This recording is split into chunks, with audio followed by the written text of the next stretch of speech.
Tough fixture, yes. Punjab against Bangalore. It's from this very same venue. It's from Ahmedabad. And is it going to be trying to prevent that separation of the top four and the bottom four? Let's start, Shaun Pollock, by talking about Punjab, because they are the team who have to make the running. We talked about Rajasthan today. We talked about Kolkata today. Neither have succeeded. What do Punjab need to do against a rather well-oiled Bangalore unit? Yeah, the concern for me with Punjab is the bowling department. Batting-wise, I just feel that they can contribute. There's guys who can play there and they can get contributions from down the order. For me, it's just the strength of what RCB possess, particularly this season, the form that some of those guys are in. I just don't see how they can put the 20 overs together where they really combat that approach, that aggressiveness that RCB possesses, and put them under immense pressure. I mean, even the spinning department, they've chopped and changed a little bit of that. I think Vishnu is a good addition. I'm much more impressed with what I saw from him. So for me, I think that's just their challenge. As I say, when they chase a score down, it's fine because they've got the batting and then they can maybe do it. But if they have to try and defend with that bowling attack, that's where I feel they're going to be found wanting. Joy, I'll come to you, because just to get one opinion on this before we actually have a look at the squads and try and figure out who might be in or might be out. Just mentally, when you approach a team like Bangalore who are basically on the rampage, what is the first thing you tell yourself? I think what Punjab will be telling themselves is that we are now in that stage of the tournament where we can't bother about opponents. We don't care who we're going to play. We've got to win every game from here on to go. So they're going to look at it like that, and they'll always say we have the firepower to do it. Besides, we've already stolen their uniforms. We can steal a match from them as well. So, I mean, I had to get that in. But that's the fact of the game matter. That, I think Punjab is just going to say, let's go hard. And they played last year. They played very well when their backs were to the wall. I mean, they finished off heartbreakingly close. They couldn't make it. But I think they play well under circumstances like that. Anil Kumble is a kind of coach who responds very well to that. But I completely agree with Shaun. That bowling is a mess.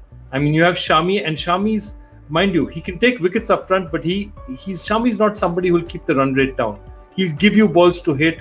People will top edge him. People will edge him for fours. He gives away runs. He's not ever been an economical bowler. Okay, Bishnoi can't control it. I don't think Moises Henriques is a 4-over bowler in the IPL, and this should be a regular 4-over bowler in the IPL, which means that bowling attack, then you have Chris Jordan, it's not looking very good for them. I mean, that's the thing. It's one of the weakest bowling attacks in the IPL, we have to say. And I can see the Bangalore taking heavy toll of that. And see, again, forget about De Villiers, forget about Kohli, forget about even people like Maxwell. Somebody like a Devdutt Padikkal is a murderer of mediocre bowling. He's a murderer. He's clinical about mediocre bowling. And he's mountains of runs in the domestic, playing against people like Arshdeep, playing against people like Shami. He scored mountains of runs.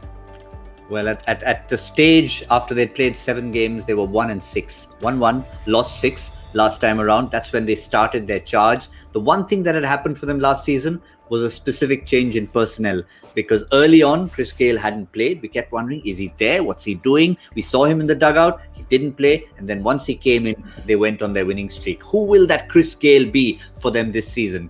Well, CHE has been there throughout, so they're going to have to find some magic from somewhere else. We saw our first look at Chris Jordan, came in the previous game for Fabian Allen. Moises Henriques been there. Nicholas Puran's had a horrendous start to the season, been unlucky at times. Shaun Pollock, can you see some magic they can pull out? Maybe a David Malan, maybe?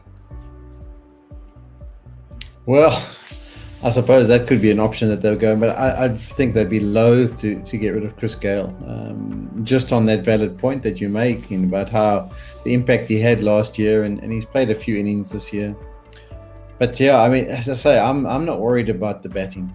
Deepak Huda's made a few contributions. Shahrukh Khan's even hit some into the grounds. Nicholas Puran started to find some form. You've got Gayle, Agarwal, Rahul. It's just we actually don't know what bowling options they're going to go with tomorrow. And that's the truth of the matter. And then once you go there's a couple of guys who are just lacking in confidence. Shami had a good period in the last IPL. but we've seen him lack a little bit of confidence so far this year. And Jordan just came back at a decent game. But yeah, that is for me is their weakest link, and it's a big weakest link. So just to conclude on that, Jordan looks like he's good enough to keep his place. We feel Gale will, certainly. You've got to give Pooran one more chance, because if he can explode, he could be the one who leads them into that second half in a sense. So I guess if there's a question mark, Joy, to conclude on Punjab, Moses Enriquez would be that. Yeah, but the problem is otherwise they can't find a fifth bowler. Otherwise they'll have to tell Huda you're going to bowl us 5 overs. But that is the only person that you could look at. The other thing is, I would definitely, one of the bowlers who's, I don't know why, whether he's not impressed in the nets, Ishank Porel is quite a useful bowler. He's there in that lineup. They don't play him, they play Arshdeep ahead of him. Ishank deserves a game. He is the kind of bowler who can make a difference. He's tall, he gets a bit of bounce. So I'd be interested in seeing him, especially given the circumstances, the fact that their bowling hasn't really worked for them. If it had worked, it's okay, just leave it, don't tinker with it, but it hasn't worked. They might just see. I think it always comes down to who's been impressing in the nets, and hopefully for Ishan Porel's sake, he's maybe bowled a few past Chris Gale's nose in the nets, and maybe make someone stand up and take notice. Well, not too many problems for Bangalore, whether it's in the batting department. They even seem to have found some bowling heroes, and they're just generally in a good place, are the boys from Bangalore. Virat Kohli, Devdutt Padikkal, AB de Villiers. They're all tried and tested. But I think, Sean, what's worked for them is what else they have on the table. And that's where you're seeing wickets coming, you're seeing performances coming. Yeah, for sure. Balance. For me, team just looks so much better balanced. Jamieson has been a wonderful addition. He gives them some left arm batting there with a good bounce that he manages to extract in the middle overs. You've got the option of even using Maxwell for a few overs. And Harsha Patel, what a sensation he's been. He just picks up wickets for fun at this stage. Siraj, he was really good, and he's beaming with confidence. Chahal, who's been their mainstay in the bowling department for years, is probably the one who's got the least confidence at this time, when they don't often finish his 4 overs these days, where he's always used to be the banker.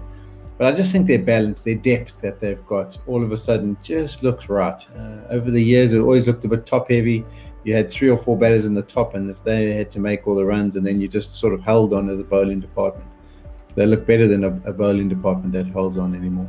So, Joy, are they becoming the new Chennai in terms of not needing to make any changes? Stable outfit, balanced outfit, going and winning, top of the table. Have a look at that. Yeah, look, I like this team. The only real difference they can do really is, now that Siraj is settled in, actually there's not very much that they need to change, because the only other person who walks in once in a while when they need that little bit of extra spin is Shahbaz Ahmed.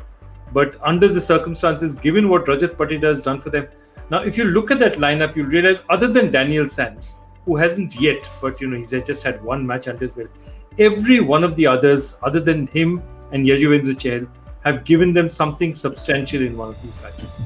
So 9 of those guys have really given them value.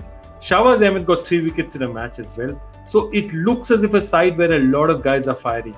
A lot of guys have confidence, and that's something that's going to hold them in really good stead. But yeah, I don't see any changes from this team. Now that they've bought Sams in, they're going to give him at least 2-3 games. Yeah, that's the only... You just look and you can see people who are going to win man of the match, can't you? There's like 5 or 6 possibilities that could win you man of the match, and that's the exciting place to be, rather than depending on 1 or 2.